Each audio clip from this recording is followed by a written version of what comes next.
Near mint condition, the home of collected editions. That cover's so awesome. Absolute format is the best way to own this store. Time to empty those wallets and fill those shelves.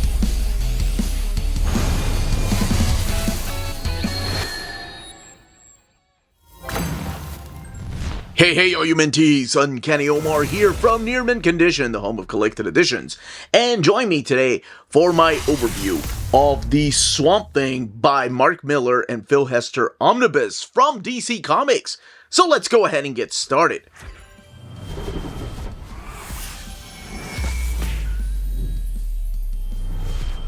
And welcome back, everybody. So the image that you see here is the actual image of the Omnibus release. There has been some just placeholder image, if you will, by Phil Hester, which is a beautiful, beautiful image. By the way, it's this image right here that you've seen. But this is the actual cover right here, also by Phil Hester. So here you have Swamp Thing by Mark Millar and Phil Hester, Omnibus, Kim DeMuller, doing the inks, and then Tatiana Wood, who, oh my gosh, who worked on Swamp Thing for decades. The DC Black Label logo, although it is the classic DC bullet logo right there. I'm surprised they didn't use a Vertigo little logo down there. But Swamp Thing by Mark Millar and Phil Hester, Omnibus, the DC logo again. And then the back of the book, The Perfect Life, and then he woke up, and that's how it kicks off. ISBN, talking a little bit about the book and what's collected in here. The retail price of this one, $125. Now, if you're a big continuity buff and you want to know where you put this book on the shelf, if you collect Swamp Thing in oversized hardcover format, belongs right after the Swamp Thing by Nancy Collins Omnibus. This collects issue number 139, and this collects and starts off with issue 140. So if you're a continuity buff, that's where they belong. Nothing I can do about the logos. That's just something you get used to when it comes to collected edition. What am I doing? When it comes to collected editions, you just kind of gotta roll with the punches and give up the fight about them changing the spine. Manga does it all the time too. Here are the flaps: Mark Millar, Phil Hester, Kim DeMuller, John Tobin, Tatiana Wood, John Mueller, and Richard Starkings. And the design underneath here, the art on board. This beautiful piece. Again, that is the placeholder image I've seen. And the spine of the book and the image wrapping around, with the exception, of course, of the spine there. Mark Millar, Phil Hester, DC logo.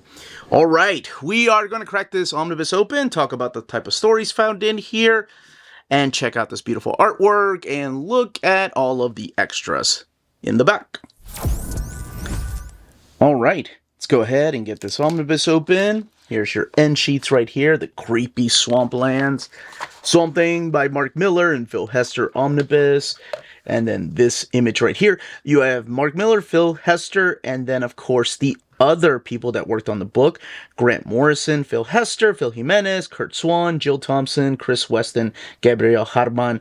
And those are just a few of the pencilers. Your inkers over here, Kim DeMulder, and Jill Thompson and Chris Weston, and then of course your colorists like Tatiana Wood and Trish Mulville, and Richard Starkins and Clem Robbins doing the lettering. Your table of contents letting you know where you're going to find each of these issues, and you do have a foreword by Phil Hester and an introduction from 1994. My gosh, 31 years ago, from a young Mark Millar. And the introductions are very, very different. But here you're going to find when the issue was originally published, what the issue is called, and of course what issue number it was, and the page you're going to find it. This forward is absolutely, absolutely beautiful. This is written by Phil Hester, and it is written in a very poetic way. He talks about how his imaginary friend was always Swamp Thing, and the way he describes his grandmother's barn, the smell, it was just a beautiful novel. I love this introduction. It is absolutely gorgeous, talking about how him and Swamp Thing have been a part of each other's lives for decades until he got to finally work on the book. The introduction by Mark Millar is a little bit different. Talks about the dead lady that he found in, or his neighbors found in his neighborhood when he was a kid, and the dog. And it gets really descriptive but it kind of gives you an idea of where some of the horror elements come from for this omnibus. So this does collect Swamp Thing 140 to 171. Mature rating, mainly due to the sexual content in here, the nudity, and some of the language. 896 pages, by the way. Collecting 140 to 171 of Swamp Thing. And that wraps up Swamp Thing. That's it. There is no Swamp Thing for a long time. And the idea was, after Nancy Collins left, how do you follow up? It always seems like, following up Alan Moore is just the wrong approach. It's really difficult to follow someone up like Alan Moore. So everybody kind of does their own thing. Grant Morrison comes in here with Mark Millar, a young Mark Millar, that working together. As a matter of fact, Grant Morrison in many interviews has stated that they were ghostwriters on the book. So there are a little bit of elements of Mark Millar or Grant Morrison in here.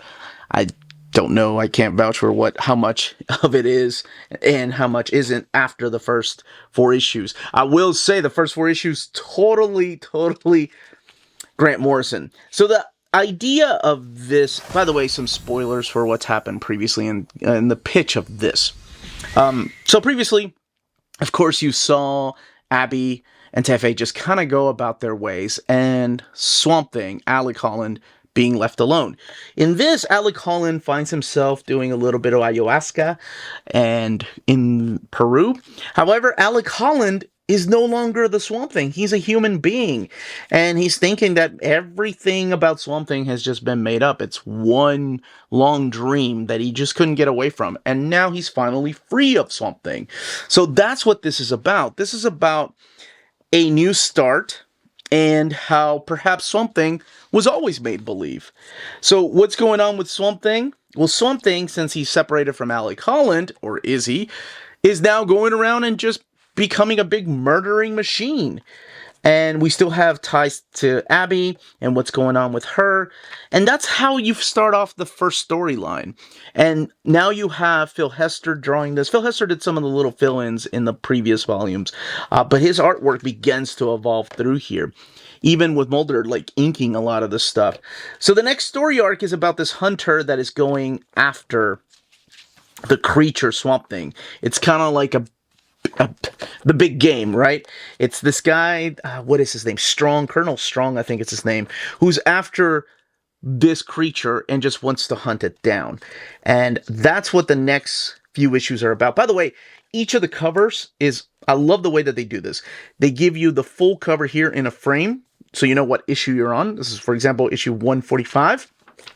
And in the back, you get the full cover right here. It's the one, of course, supplied by Millar.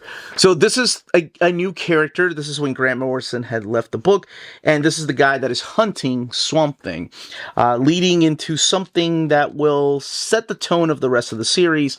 And that is the root of all evil storyline, where you start introducing other parliaments. So you have Swamp Thing, who has established as the elemental embodiment of the Parliament of Trees.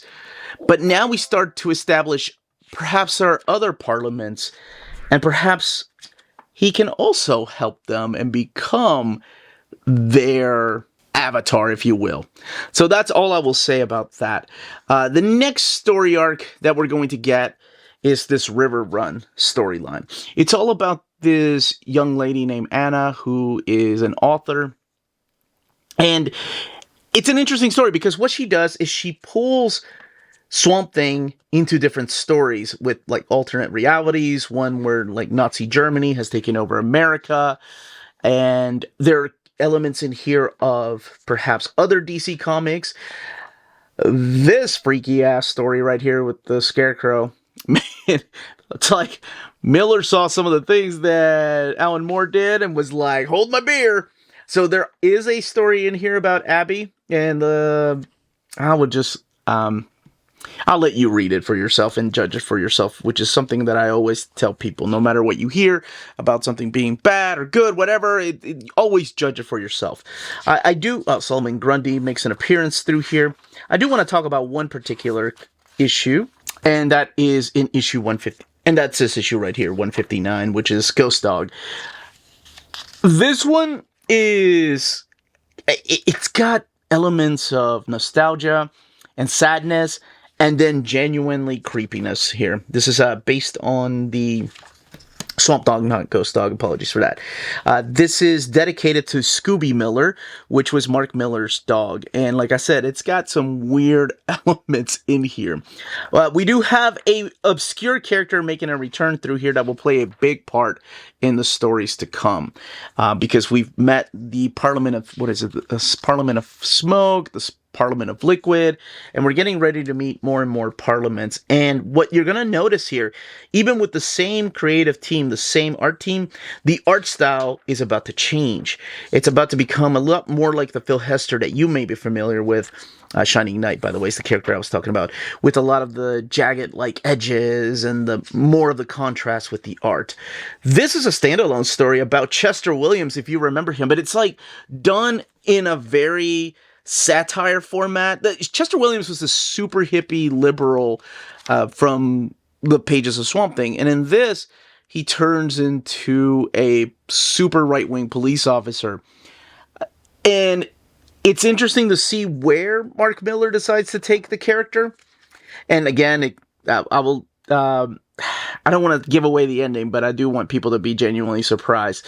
Then we end the story, this entire omnibus, with some returning characters. Not just Abby, but other characters from Swamp Thing's long journey in the world of not just Vertigo, but when he started in DC Comics. There's a couple of exceptions, some characters that couldn't make it because, unfortunately, well, some of the things that were going on in the pages of Sandman at the time, they couldn't make it. But you are going to see a lot of familiar faces through here. And again, this is when Phil Hester style, to me, becomes that Phil Hester style that I really enjoy. I like this. Nothing wrong with the stuff at the very beginning. As a matter of fact, there's some really creepy imagery at the very beginning. A Deadman makes an appearance through here. Not the only DC character you're going to be seeing. But there's just something extra eerie about the shadows here that he uses. Some people would say it's overuse of shadows, but I love it. I think he thinks about it thoroughly and, of course, where to place it. He is a wonderful artist. And again, once you read that introduction, it will melt your heart. I love it. But Trial by Fire ends Swamp Thing. And I will say it does have a ending where it wraps up the storyline that both Grant Morrison and Mark Millar set up at the beginning. But the next time you see Swamp Thing, he appears at a certain superhero's funeral. It's kind of retconned a little bit of everything that they did towards the end of this. Because remember when I talked about the Parliament and how they were introducing elements of that through here? They do talk about it. They do talk about that kind of stuff throughout the entirety of the book. There's a little bit of a time jump too. So I do love the fact that everyone from Swamp Thing's past makes an appearance, and it's also nice to see somebody like John Constantine make an appearance through here. And I do think everything does end up getting tied up together. And it does end up wrapping up nicely. And we even have some of his supervillains, some classic supervillains, making a return. And that's all I will say about the story. What I want to do is go back here, because there is an afterword, a brand new afterword from none other than Mark Millar. Written on December 21st, 2023, making me think that this book was probably supposed to be coming out in 2024. You get the making of Swamp Thing here. Some artwork. I love in the introduction, you also see like he talks about some of the original comics he came up with, and he was like, no, don't ask, you'll never see them. And this drawing that he made for his girlfriend, who will later become his wife, and he also says, no, don't ask, you'll never see that drawing. And it all has to do with Swamp Thing. So it's like Swamp Thing really has been a part of his life since he was 10 years old. So here's some breakdowns and thumbnail sketches, and then of course the pencils, and then the finished piece right here, which is what they use for the Omnibus. And this is the Platinum edition of issue 140. This is the letter that accompanied that issue 140 Platinum edition. And some more covers. This was previously released in a series of 3 trade paperbacks. And for some reason, I cannot find my freaking Swamp Thing trades. That's what happens when you move and you have a lot of crap. Here is a little bit of the letter pages from Swamp Thing number 171, which is the final Swamp Thing. And then the biographies on the creators and your end sheets. Let's look at the binding really quick. 896 pages. It is sewn binding, printed in this satin type of paper stock. So it's very similar to the paper stock they've been using. So there's a little bit of bleed through using here recently for some of their Omnis. And let's look at the way that it lays over here towards the beginning. So you do have, it's a hard picture to tell, but you do have just a little bit of gutter loss. Not much. Sorry about that, camera. Just a little bit of gutter loss, not much. Let's see in the back. I think we do have a, there we go. The way it lays over in the back. Again, very minimal gutter loss. Right there for that horrific image, of course. But that is it. That is Swamp Thing by Mark Millar and Phil Hester. That, as they say, is that. If you're interested in purchasing this omnibus, don't forget to check out our sponsor, cheapgraphicnovels.com, your online home for graphic novels and collected editions up to 50% off cover price. They have excellent shipping and prompt and helpful service. Check out their bargain deals for up to 90% off cover price. And don't forget, the CGN also takes pre-orders. That way you don't miss out on the hottest releases. And they are currently running a special promotion for you Minties. If you're a first-time customer, after receiving your order confirmation email, reply back to that email and let them know Near Mint Condition sent you their way. They will then apply a free shipping promotional credit to your next order in the US. Cheap Graphic Novels, your source for the hottest books with the kind of deep discount, quality shipping, and customer service that will keep you coming back for more. And that was the content, the page count, and build of this omnibus.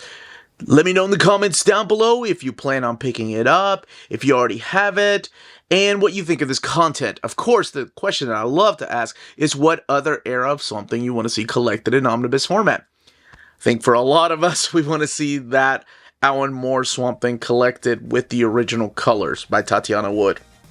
That would be amazing. But there are other series that I would love to see collected.